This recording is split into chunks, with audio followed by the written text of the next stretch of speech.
ভারতের এই সীমান্ত দিয়ে আমাদের বাংলাদেশে ইয়াবা আসে, ফেন্সিডিল আসে, গাঁজা আসে।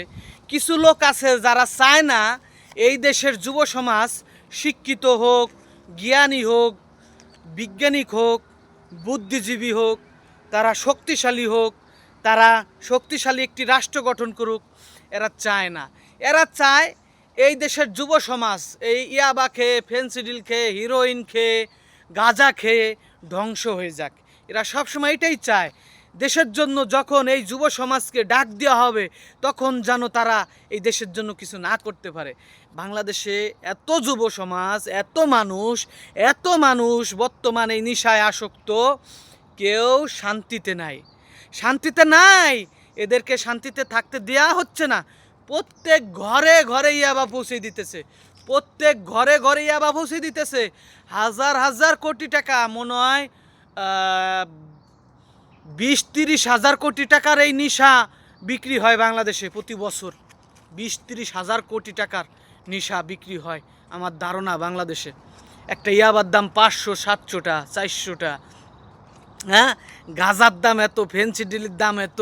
এই যে টাকা নেশার দিকে উড়িয়ে দিচ্ছে যুব সমাজ, ছাত্র সমাজ, এই যে গাঁজা খেয়ে, ইয়াবা খেয়ে যে ধ্বংস করে দিচ্ছে নিজেদের জীবনটাকে, এই সুন্দর দেহটাকে।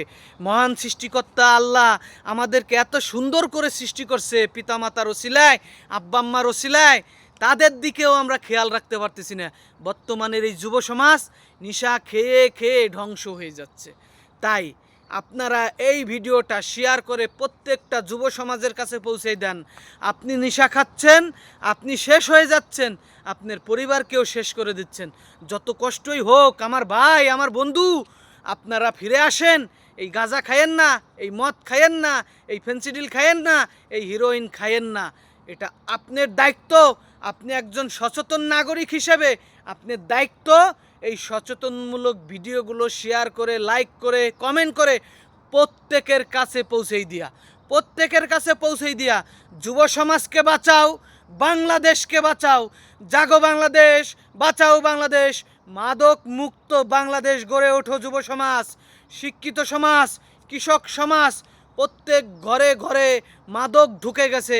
আমরা চাই এই মাদক মুক্ত বাংলাদেশ, মাদক থেকে মুক্ত করে নিজেদের দেশটাকে সুন্দর করে সাজাতে, যুব সমাজকে শিক্ষিত করতে। বিজ্ঞানী, জ্ঞানী, ইঞ্জিনিয়ার, ডক্টর সব কিছু হবেন আপনারা এই টাকা খরচ করেই, যেই টাকা খরচ করে বাজে পথে নষ্ট করতেছেন। আমার অসংখ্য বোনেরা, আপনাদের প্রতি অনুরোধ, স্বামীকে ফিরান, ভালোবাসেন, যত্ন নেন, বেশি বেশি ভালোবাসেন, ভালোবেসে হৃদয়কে উজাড় করে দেন। কততে সে ফিরবে না। ভালোবেসে নিজের স্বামীকে ফিরিয়ে আনেন ওই নেশার থেকে। সংসার ভালোভাবে চলবে, শান্তিরভাবে চলবে। ভালো থাকবেন।